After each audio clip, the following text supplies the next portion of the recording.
মৌমনৰ দুপৰীয়া আহাৰটো ৰেডি কৰি ল'লোঁ। তাক এতিয়া কিবা এটা খুৱাই লওঁ।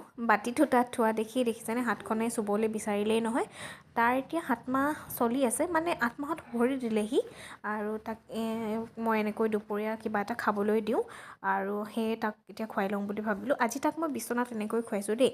বিচনাত মানে খুৱাইছোঁ যদিও আপুনি চিধাকৈ তাক খুওৱা নাই, কাৰণ চিধাকৈ যিহেতু আমাৰ ডাঙৰ মানুহৰে পেটলৈ ভালকৈ নাযায়। গাৰুটো অলপ ওখ কৰি ল'ব সদায় মূৰটো, নাইতো বহি খোৱালেতো বহাই খুৱাবই পাৰে। ই যিহেতু এতিয়া বহিছে, তাক কেতিয়াবা বহিও খুৱাওঁ আৰু এনেকৈ গাৰুটো অলপ ওখ কৰি লৈও খুৱাওঁ।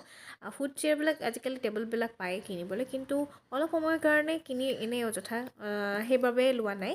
আৰু 8 মহীয়া ল'ৰা ছোৱালীক কি খুৱাব পাৰি এনে আপোনালোকে ৰেচিপি যদি জানিব বিচাৰে মোৰ পৰা ক'ব, মই শ্বেয়াৰ কৰিম। আৰু লগতে আপোনালোকৰ শিশুটিক কি খুৱায় মোৰ কমেণ্টত, আপোনালোকে কমেণ্ট বক্সত কমেণ্ট কৰিব। আৰু প্লিজ লাইক ফ'ল' কৰি